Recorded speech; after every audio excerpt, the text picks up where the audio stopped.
Hello guys! Welcome back sa akin channel. For today's video ay tuturo ko sa inyo kung paano tugtugin ang kantang Alapaap by Eraserheads.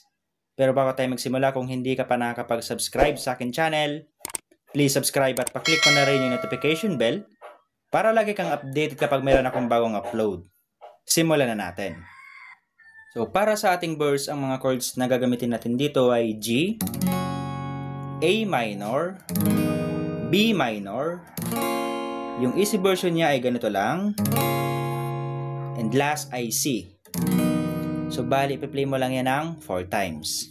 At para naman sa strumming pattern niya ay ganito, down, down, up, down, up. Down, down, up, down, up. Play natin yung verse. Hanggang sa dulo ng mundo, hanggang maubos ang upo.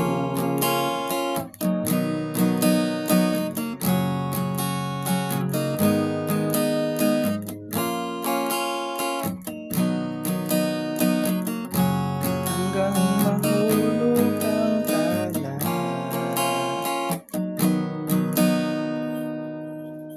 So after natin ma-play yung verse ay proceed na tayo sa chorus. So ang mga chords na gagamitin natin para sa chorus ay G, A minor, B minor, C.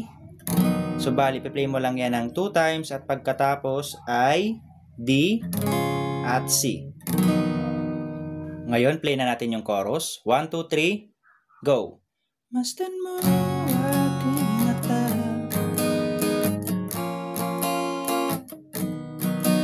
ako ngayon lumilipad. Gusto mo ba sumama? So after natin ma-play yung chorus ay proceed naman tayo sa another verse. So yung chords natin dito ay same lang doon sa unang verse na tinugtog natin. So wala na tayo ditong problema. So ngayon ay proceed na tayo sa instrumental. So yung chords natin para sa instrumental ay F. Yung easy version niya ay ganito lang. Next ay G. Next ay C. A minor. F. G. A.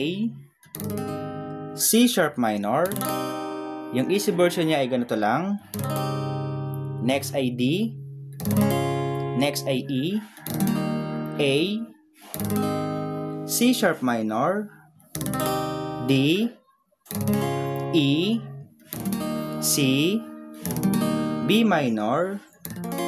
Yung easy version niya ay ganito lang. Next ay C. B minor. C. B minor. Last ay D.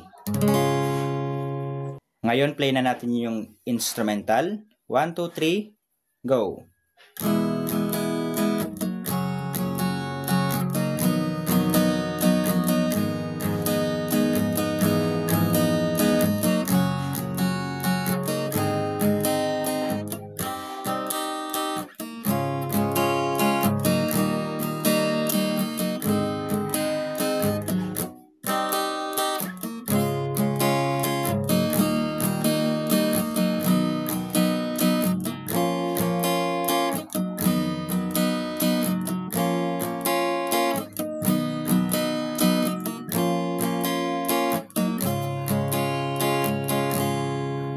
So, ganun lang tugtugin ng kantang Alapaap. Kaya kung nagustuhan mo, please like and share this video. Maraming salamat po sa panonood and enjoy!